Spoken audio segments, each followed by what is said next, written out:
예, 1부에 이어서 2부 계속 저희가 이 공개 면접 시작을 할 텐데요. 제가 앞서 1부 서두에서도 말씀을 드린 바가 있습니다. 다시 한번 2부부터 보신 분들을 위해서 제가 정리해서 말씀드리자면 총 22분 동안 면접이 진행이 됩니다. 근데 그 22분 속에서는 유튜브나 다른 매체를 통해서 인터넷에 올라온 시청자 여러분의 질문을 제가 몇 개를 추려서 대신 질문하는 그 시간까지 합해서 22분을 정확하게 지킵니다. 그리고 그 면접위원들 세 분이 지금 이 자유롭게 질문을 하시기 때문에 제가 뭐 굳이 여기에 개입을 하지 않고요. 면접위원들과 후보 간에 논쟁이 붙었을 때에도 개입을 하지 않는 것을 원칙으로 합니다. 제 자신이 이 자리에서 어떤 판단을 할 상황과 입장이 아니기 때문입니다. 되도록 발언, 뭐 일부에서도 잘 어느 정도 수조롭게 이루어졌는데요. 발언은 되도록 짧게. 그리고 오늘 이 참석하신 후보분들의 면접 순서는 추첨에 의해서 이루어졌음을 다시 한번 말씀을 드립니다. 그러면 1부에서 2부 계속 진행을 할 텐데요. 자, 먼저 2부에서 첫 번째 후보 나와 계십니다. 최재형 후보십니다. 어서 오십시오. 네, 안녕하십니까. 안녕하십니까. 예, 그러면 1부와 같은 방식으로 2부를 진행할 텐데요. 자, 그러면 타이머 시작해 주시죠. 자, 순서에 따라서 김 기자님 질문해 주시죠. 뭐 간략하게 좀 답변해 주셔야 돼요. 이 길어지면 안 되니까요. 그 문재인 정부에서 감사원장을 역임하셨습니다. 그런데 중도에 그만두고 이제 나왔어. 그래서 정치적 중립성을 훼손했다 이런 비판들을 많이 받으셨어요. 그래서 나라가 무너지는 꼴을 볼 수 없다라고 했는데 정치적 중립성 훼손했다고 생각하십니까? 안 했다고 생각하십니까? 저는 정치적 중립성 제가 훼손한 거 아니라고 생각합니다. 그러면은 제가 가정으로 하나 말씀드릴게요. 만약에 대통령이 되신 다음에 네. 감사원장을 임명을 했는데 그 감사원장이 최재형 정권을 심판하겠다라고 해서 중도에 그만둔다라면 그거는 어떻게 말씀하시겠어요? 뭐 제 최재형 정권을 심판하겠다는 일이 벌어지지 않도록 해야 되겠죠. 아니 그러니까 그런데 그렇게 됐다라면은 된다라면 뭐 그분이 어떻게 판단하시는지 그분이 판단하실 일이라고 저는 생각합니다. 아무 문제 없는 건가요? 그러면 그렇게 해도 감사원장 내용을 봐야 되겠죠. 내용을 어떤 걸 보시겠다는 건가요? 재직 중에 과연 그 정치적 중립성이나 독립성을 훼손할 만한 그러한 의심이 가는 감사를 했는지 여부 그것이 가장 중요하다고 생각합니다. 그럼 그 탈원전 감사라든지 이런 것들이 전혀 정치적 중립성을 훼손하지 않았다라고 지금 말씀하시는 네, 전 그 부분에 대해서는 뭐 자신 있게 말씀드릴 수 있습니다. 네, 알겠습니다. 김종문 이게 제가 좀 흑역사를 좀 발굴을 해봤는데 잘 안 캐져요. 파도 미담이 좀 나오시는데 그런데 그 가족 모임에서 이렇게 애국가 제청하는 모습이 저한테 굉장히 뭐랄까 낯설게 느껴지거든요. 왜냐하면 사적인 영역과 공적인 영역이 나누는데 또 다른 한편으로는 그 구별이 좀 있어야 되는데 워낙 그 아버님이 군인이셔서 그런지 애국심이 출중하셔서 그런지 그런 거라고 이해를 하겠는데 그 며느리들 아들 며느리들까지 와가지고 함께 막 제창하고 이러는 것들을 볼 때는 이거 너무 가부장적인 거 아닌가 이런 생각도 들었습니다. 가부장적이라기보다는 뭐 나라 사랑하는 마음으로 그렇게 했다고 이해해 주시면 되고요.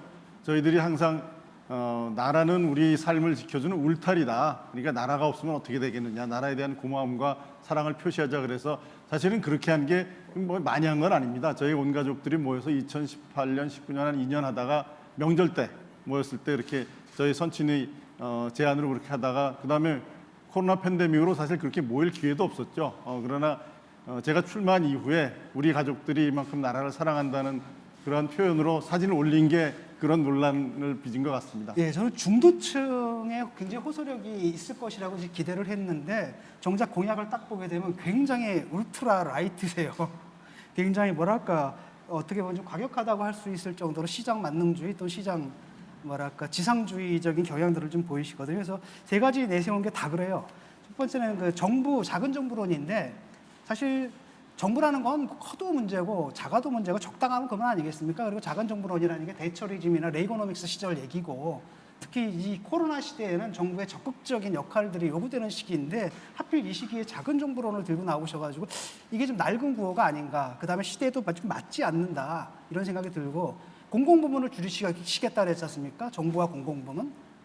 근데 구체적으로 어떤 부분들을 줄이시겠다는 건지 궁금합니다. 네. 작은 정부라고 한마디로 표현하는 것은 조금 적절치 않은 것 같고요. 제가 작고 본인의 표현인데 아니, 그러니까 작고 그다음에 스피디하고 스마트하다는 것은 뭐 전체적으로 작은 규모지만은 사회의 변화에 잘 적응할 수 있는 그리고 효율적인 그러한 내용을 함께 봐주시면 좋겠고요. 공공 부분을 줄이자는 거는 뭐 예를 들면은 뭐 R&D 같은 경우 들 수 있겠습니다. R&D 같은 경우 우리나라 정부 R&D가 한 20조 정도 투입이 되는데 성공률이 90% 됩니다. 그거는 공공 부분에서 실적을 위주로 해서 성공률을 위주로 판단하기 때문에 90% 정도의 그 성공률이지만 실제 사업 시행률은 한 20%밖에 안 됩니다. 이거는 공공에서 하는 그러한 R&D이기 때문에 그런 문제가 생기는 것이고요. 이런 그 R&D의 사업자 선정이나 또는 감독 이런 업무를 전문가 그룹에게 맡긴다면은 그 전문가 그룹이 보다 더 창의적이고 도전적인 R&D를 개발하고 그에 대해서 평가를 해가지고 그건 규모를 줄이는 게 아니라 효율화하는 거지 않습니까? 그리고 또 R&D라는 게 지금 4차 산업혁명 시대를 맞아 굉장히 중요한 부분인데 네. 그 부분을 예산을 깎겠다 이런 건 제가 예산을 생각하기 깎겠다는 게 아니고요. 그걸 공공 부분을 이양하겠다고 지금 뭐 물어보신 것 민간에다가. 같아서 민간에 이양하는 부분을 말씀드린 겁니다. 후보께서 대통령이 되시면 100일 동안 모든 규제에 모라토리움을 선언하겠다 이렇게 하셨는데 모라토리움이라는 것이 이제 일단 펜딩으로 해서 다 규제를 풀어주겠다 100일 동안은 이런 뜻입니까?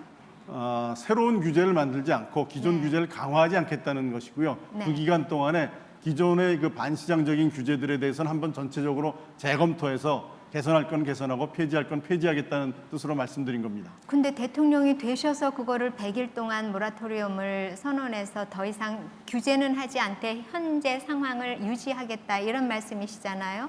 그 혼란이 많을 것 같은데요. 그런 예상은 안 하셨습니까? 정책을 다듬어서 대통령에 딱 취임을 하면 그거를 시행을 하는 것이지 그 모라토리움을 100일 동안이나 이게 석 달이 넘는 기간인데 그게 혼란을 가중시키지 않을까요? 취임할 때까지 일단 유지됐던 상황을 네. 그대로 더 이상 새로운 규제를 만들지 않고 기존에 있는 규제들을 재검토하겠다는 겁니다. 그러니까요. 그게 취임 초기에 옛날에는 1년이 한의문 시대라 그랬는데 요즘은 6개월도 채 안 가거든요. 그런데 그 중에 반 이상을 그냥 펜딩 상태로 두겠다 하는 거는 굉장히 좀 위험하지 않을까 하는 생각이 좀 들고요. 그다음에 두 번째로 9.19 군사 합의를 재검토하겠다 그러셨어요. 왜 그런 생각을 하시는지 그리고 재검토를 하면 어떤 방향으로 나가고 싶으신지 좀 말씀을 해주세요. 9.19 군사 합의 중에 중요한 게 우리의 공중 정찰 구역을 제한한 거죠. 20km 또는 동부전선 40km를 제한했는데 군사적인 신뢰는 사실은 적대적인 관계에 있어서 서로의 군사적인 움직임을 정찰함으로써 투명성을 서로 확보할 때 군사적인 대립 관계에 대해서 뭐 신뢰 관계를 서로 확인할 수 있는 겁니다. 그런데 우리나라의 경우에 정찰 자산을 우리의 정찰 능력을 제한한다 그러면은 상대방이 어떻게 움직이는지 알 수가 없는 그런 상황이 된다면은 그 상호간의 그 군사적인 신뢰 이런 것들에 오히려 좀 역효과를 줄 수 있다라는 점 하나 하고요. 서해에서 우리가 포격 훈련을 할 수 없습니다. 현실을 보면은 자주포 같은 것을 육지로까지 끌고 가서 거기서 그 포 훈련을 하고 또 다시 가져오고 하는 이런 번거로움이 있는 것은 우리나라의 서해 방위에도 상당히 어려움을 가지고 있다. 어려움을 초래한다. 이런 뜻에서 9.19 합의는 우리의 안보에 도움이 되지 않는 것이기 때문에 재조정해야 되겠다는 생각입니다. 얘기를 조금 네, 전으로 저는- 돌려가지고요. 예, 잠깐만요. 예. 규제 모라토리움 말씀하셨잖아요. 아까 그 부분으로 돌아가가지고 저는 자꾸 이렇게 말씀하시는데 이게 일종의 무슨 레파토리 같아요. 그러니까 구체적으로 진짜 문제가 되는 규제, 지금 경제 성장을 가로막고 투자를 방해하는 그런 규제의 대표적인 예를 한 두세 개만 좀 들어주시겠습니까? 어떤 규제가 있습니까? 구체적으로? 부동산 규제 대표적인 게 많죠. 대출 규제도 있고 부동산 임대차 3법 같은 규제도 있고요. 그 다음에 산업의 영역에서는 예, 산업의 영역에서는 노동시장에 그런 규제들이 많이 있습니다. 노동시장에 일률적인 최저임금 그것도 상당히 좀 저는 유연화해야 된다는 생각이고 노동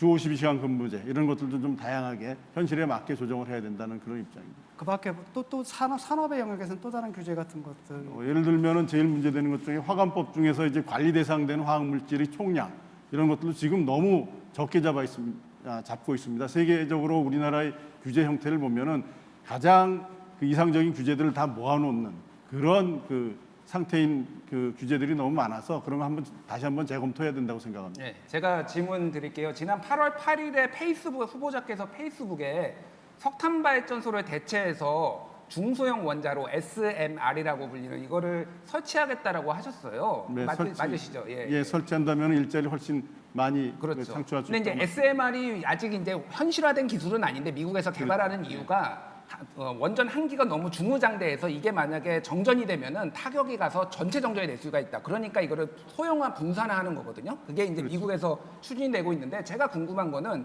석탄 발전소를 다 대체를 하려면은 SMR 한 30기는 지어야 돼요. 그러니까 어디다 지으실 겁니까? SMR 어디다 지으실 건지 수도권에 서울에 혹시 SMR 지으실 생각이 있으신지 왜냐면은 서울에서 지금 제일 많이 쓰거든요 전기를 원래 이게 지금은 이제 분산형 그 전력망이기 때문에 가장 가까운 곳에 짓는 게 발전소를 지금 이게 전 세계 트렌드예요. 그래서 SMR 지금 원자력 발전소 4분의 1 크기의 원자력 발전소 지금 어디다 짓겠다라는 건지 좀 말씀을 좀 해주십시오. 지금 말씀하신 것처럼 그 송배전 문제 때문에 SMR을 짓는다는 질 경우에는 사실은 전력 소비가 많은 곳 가까이 져야 되는 게 그건 맞습니다.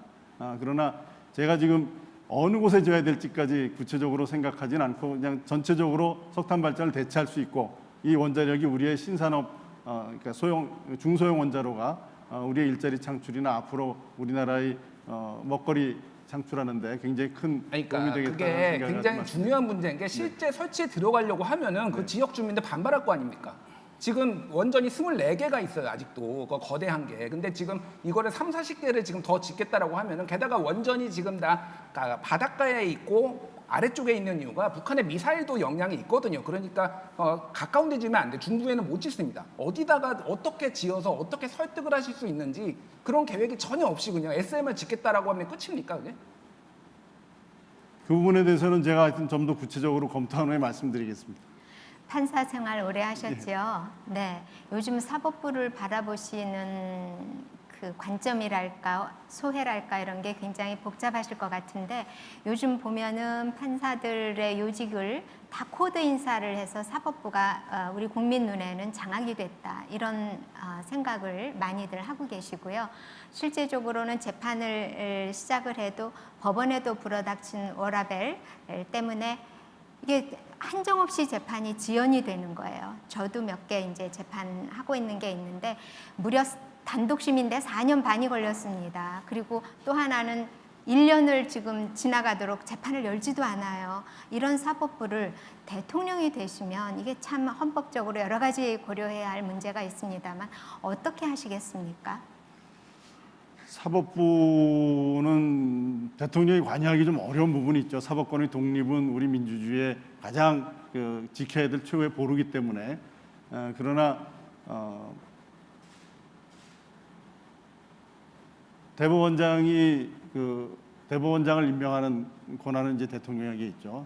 대법원장 정말 이 사법부를 독립해서 국민들이 신뢰를 받는 사법부를 만들 수 있는 그런 대법원장을 임명하고 또 대법관 임명할 때도 그런 것들을 고려하겠습니다. 그리고 사법행정이나 이런 부분에 대해서는 뭐 대통령이 관여할 분야가 아니기 때문에 지금 말씀하신 그런 것들은 법관들이 스스로 법관으로의 사명을 가지고 해결해야 될 부분이라고 생각합니다.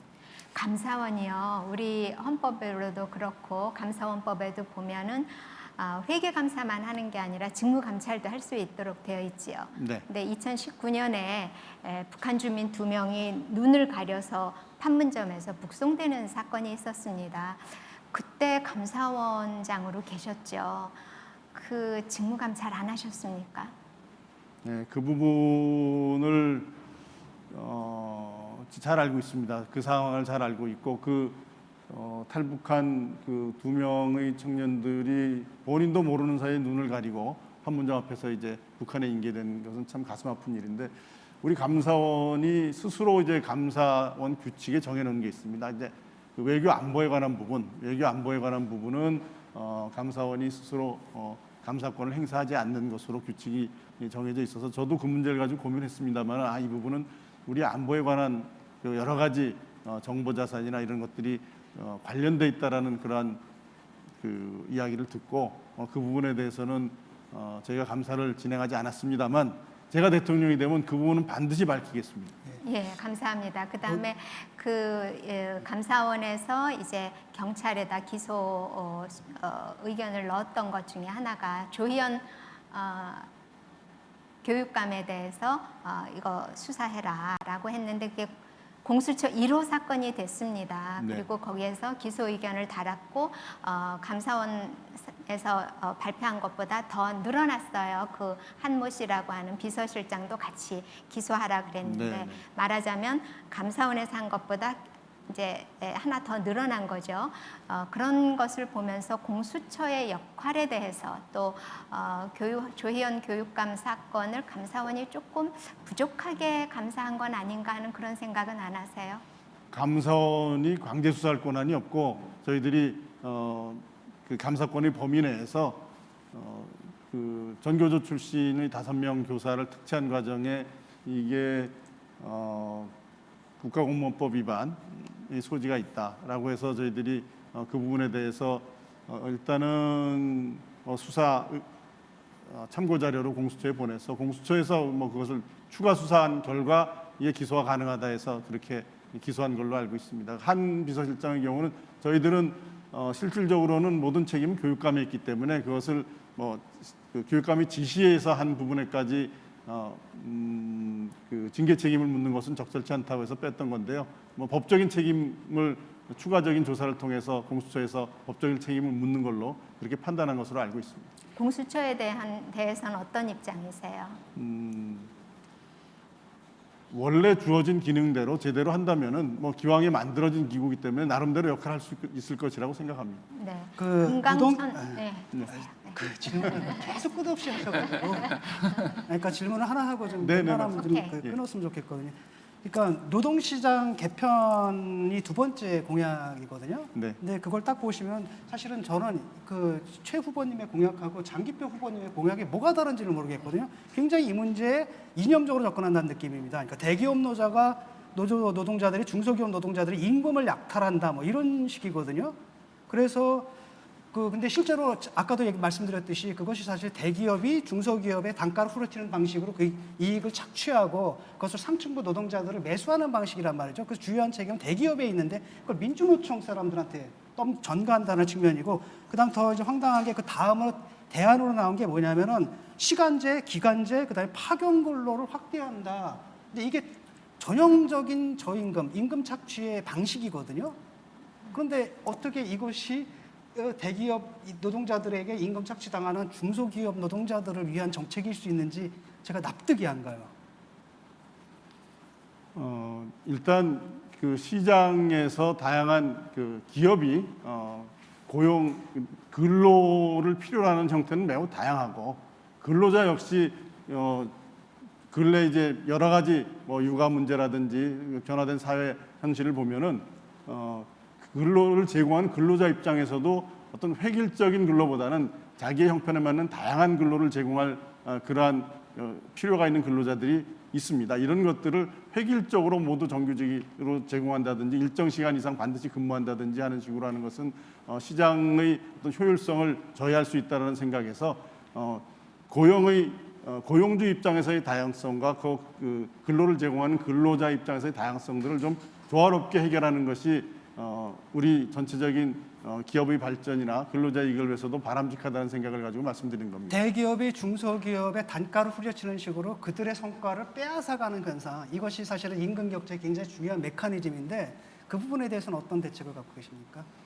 대기업이 실제적으로 이제 그 현실을 보면은 대기업 근로자들이 물론 많은 임금을 받는 것이 나름대로 어떤 생산성의 문제도 있겠지만 실질적인 생산성 문제보다는 노조의 힘을 이용해서 본인들이 기여하는 것보다 더 많은 이익을 가져가는 게 저는 문제라고 봅니다. 그러니까 제 질문은 그 부분이 아니라요. 네. 그 부분은 이제 대기업에서 중소기업을 착취해서 가져가 부분을 뿌리는 부분에서 발생하는 현상이고요. 이 대기업에서 중소기업을 기술을 빼앗아간단 말이죠. 인재도 뺏어가고 심지어 단가를 후려치는 방식으로 해서 이 기업들이 크지를 못해요. 그러니까 거기 기업들이 크지 못하니까 그 중소기업에 일하는 사람들이 임금을 낮을 수밖에 없는 거고, 이 부분이 문제의 핵심이라고 보거든요. 근데 이 모든 걸 민주노총 책임이고 뭐 걔들 귀족노동이고 때려잡아야 되고, 이것은 저는 해법이 아니라고 보고 이 부분을 묻는 겁니다. 이 대기업의 횡포, 시장 거래, 이게 왜냐하면 자본주의 자유 경쟁 원리를 무너뜨리는 행위잖아요. 너무 지금 말씀- 친재벌적 아니냐 지금 그런 질문을 뭐 그 부분에 대해서 대기업이 중소기업을 지금 착취하는 구조, 거기에 대해서 뭐 제가 찬성하는 건 아닙니다. 그러나 그 문제만은 아니다. 그 문제만은 아니고 그 문제가 가장 핵심인데, 그 문제만 아니고 그 문제가 가장 핵심인데 그 문제를 해결하는 대책은 갖고 계신 건지요? 법규에 위반되는 것들이라면 단호히 그 대처를 해야 대개는 되겠죠. 법을 피하고 편법으로 다 하거든요. 대기업들이 멍청하지가 않고 거기는 로펌 김앤 장인이 뭐니 온갖 로펌들이 있어가지고 아주 나쁜 생각 잘하는 사람들 천재들이 다 거기 모여서 그런 짓을 하는 거거든요.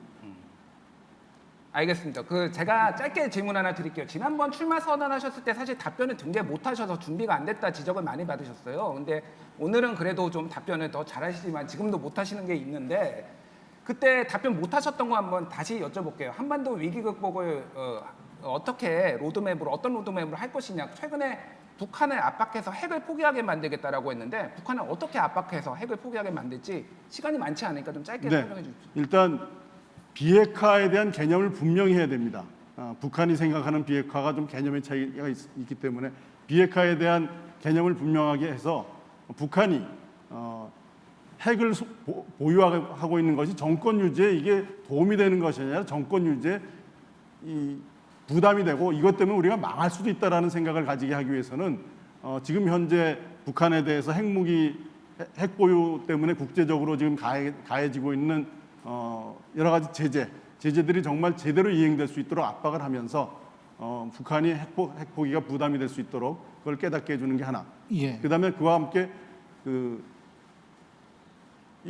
만일에 북한이 핵을 포기한다면 우리가 얼마든지 경제적인 지원을 해가지고서 북한이 지금 현재 그 평화적인 남북 관계를 예. 유지하고 경제적으로 발전할 수 있는 그러한 알겠습니다. 것을 우리가 제공할 수 있다는 것까지 함께 제공을 해야 된다는 예, 게 문재인 알겠습니다. 정부하고 다른 게 시간이 다 뭔가? 돼가지고요.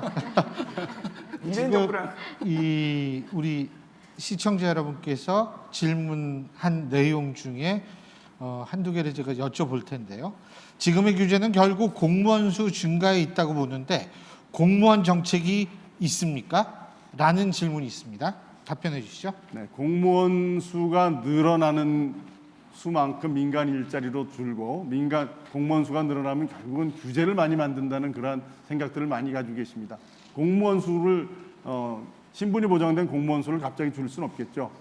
새로운 공무원들의 신규 채용 수를 좀 단계적으로 줄여가면서 공무원 수를 조정하고 또 현재 그 공무원들의 업무 부담의 균형이 많이 맞지 않는 부분들이 많습니다. 어디는 뭐 놀고 어디는 업무를 너무 부담이 많고 이런 것들을 조정하면서 정부가 효율적으로 정말 국민들에게 최선의 서비스를 제공하는 그러한 행정부의 기능을 할 수 있도록 만들어 나가겠습니다. 예, 고맙습니다. 시간이 4초 남았는데요.